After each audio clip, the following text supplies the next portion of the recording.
After days of severe weather and lives lost, Australians today are again facing severe floods. Firstly to New South Wales with meteorologist Alison Osborne. This is a severe weather alert. Rising rivers in Sydney's Hawkesbury Nepean for the second time in 12 months, bringing the risk of significant inundation and evacuations. You're watching Sky News Weather. Thanks for your company this morning. Grave concerns still for a number of areas of northwestern Sydney, including Richmond, where the river has been steadily rising overnight, now steady, waiting in anticipation of further rain. We're providing ongoing coverage of this flood event in New South Wales and Queensland still, with major flood warnings in place for the Hawkesbury River, comparable to March 2021. Torrential rain is drenching the Hunter now, and the Richmond River in northern New South Wales still stands at record levels near Ballina, with grave concern for the increase of the tide later on this morning. Severe storms are lashing southeastern Queensland, and they've already brought down giant hailstones, rounding out quite a wild morning across Australia's eastern seaboard.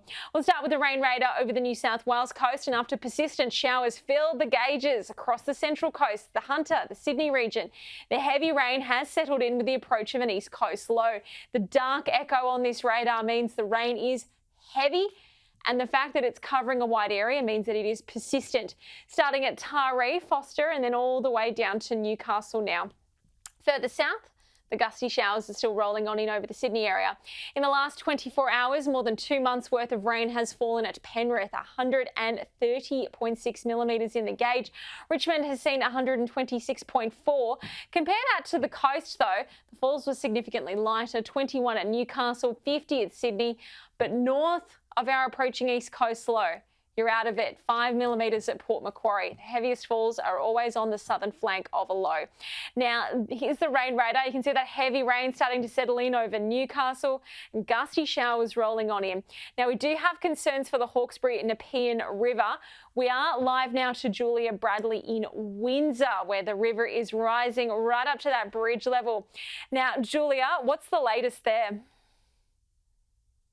Say this river is continuing to rise. We're here at Windsor Bridge in Windsor, and it has risen quite significantly since this morning. We got here at about 5 o'clock this morning. As you can see behind me, that water rushing incredibly quickly. A fair bit of debris has been picked up on the left side of the bridge as well. And if you can see a little bit further down, the furthest away part of that bridge certainly a bit submerged already, but the prediction is that in the coming hours, with that increased amount of rainfall, that we will see the bridge go under. And this is something that residents here in Windsor are somewhat used to. They've experienced 3 flooding incidents within the past 2 years. The most recent incident back in March of last year, and that is when a number of homes were damaged by the impacts of the Hawkesbury River. Now, last night that evacuation order came through for residents living in low-lying areas near the Hawkesbury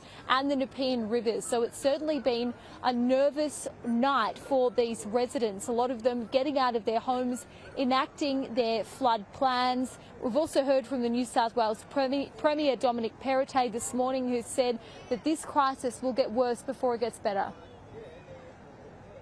We do believe that things will get worse right before they get better here in our state. But we do expect, particularly in the Hawkesbury region, that the floods will be worse than they were last year. There have been about 3,000 calls to the SES for help in the past 24 hours.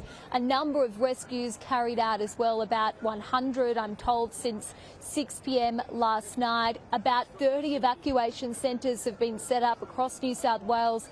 A number of key ones here, given just how big the risk is for this part of New South Wales. That includes Castle Hill RSL and Richmond Club. So there are areas where residents can go to for help. I spoke to some of those residents in Windsor this morning.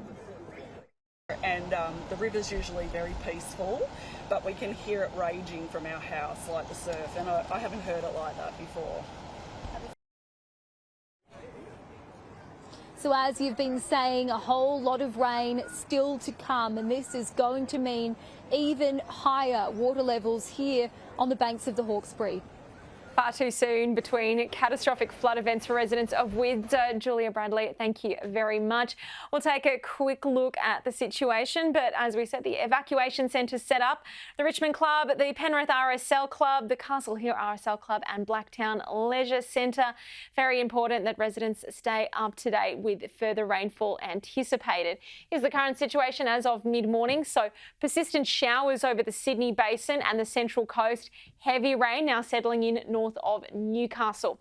Now, as that east coast low pushes towards the coast, you can see that heavy rain pulling up over the Hunter as it is now, while gusty showers and storms will deliver heavy falls with the risk of life-threatening flash flooding further south towards the towards the Southern Highlands. So with that wet weather, it is likely to continue right the way through today until things ease back gradually into Friday, but no dry spells really. The rain will just ease. So for now, damaging wind gusts are a risk about the New South Wales Snowy Mountains and the coast and adjacent ranges. Heavy rainfall and life-threatening flash flooding are a risk in these areas in the yellow, stretching from Foster through Newcastle, Sydney, Wollongong down to Nowra and Ulladulla.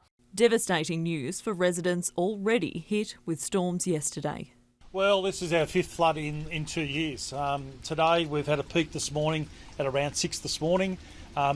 We're waiting on this other weather pattern to sort of roll in with more rain. They're talking about 100, 150 mil of rain today. If we get that, and especially on the highlands, then we could expect another half a metre to a metre of water. What would that do? It'll put it through our showroom here. We haven't had it through the showroom in 20 years. That's probably destroy the showroom, which we're talking about $150,000 worth of, showroom gone. But it's not just the rain they have to worry about. Along the coast as well, in New South Wales, border to border, abnormally high tides and damaging surf are a forecast today. We've already seen waves exceeding 8 metres off the coast of Sydney. That is massive. And as they're coming in from an easterly direction, our east-facing beaches, so most of Sydney's eastern and northern beaches under threat there of coastal erosion damage. The shoreline is not the place to be today. Bronte looking like an absolute washing machine. Now, the peak of those waves is expected between Sydney and Newcastle this morning before the waves gradually decay. That said, anywhere in that darker blue to green, we'll see waves in that surf zone above 5 metres and therefore with the risk of coastal erosion until tomorrow morning. Now to Brisbane, where once again you've had wild storms moving through this morning. Now the storms started up across the Darling Downs and Granite Belt. Early morning lightning over Clifton, a very brave commute over Brisbane this morning. So dangerous storms moving on in. We had reports of giant hailstones the size of billiard balls in Inglewood just shortly after midnight. The storms then barreled through the Brisbane area, certainly suspending the cleanup. Now in terms of that storm threat now, it's pushing out to sea off the Sunshine Coast down to the Gold Coast. Still a few storms lingering. All storm warnings have now been cancelled, but not before packing another punch over a city that certainly doesn't need any more rain. Redcliffe, 80 millimetres. Most of that fell in under 2 hours. Brisbane seeing 53 millimetres and Amberley 43. The intense rainfall rates are still a threat in the coming hours, particularly north of around Redcliffe, so the Sunshine Coast, up to Bundaberg this afternoon. And that does mean that flood watches are still in place.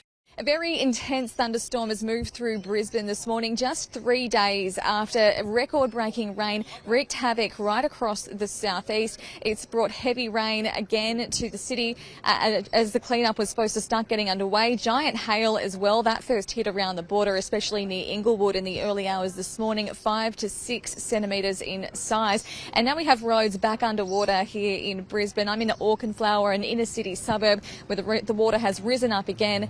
On the day the cleanup was supposed to start to happen, so flood-affected residents here had put their items out in the street ready for collection today, but it's now covered in water again and things are starting to float away down here as well. Now this comes on the day that Mud Army 2.0 volunteers were supposed to start being deployed to help with the cleanup. It's unclear whether this affects today's movements, but the Lord Mayor had told people to keep an eye on their emails overnight to know where they'd be deployed today.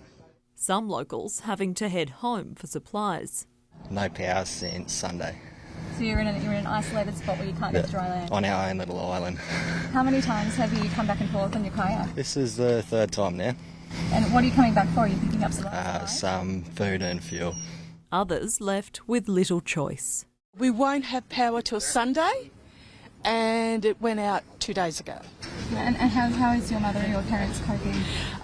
Well, they can't handle the heat, and we can't run an air conditioner, so I have to get them out and take them to family. Keeping with Queensland and north of the rain, it's hot, very hot, with a severe to extreme heat wave now from Cairns to Rockhampton and then inland towards the Central Highlands between yesterday and right the way through to the weekend.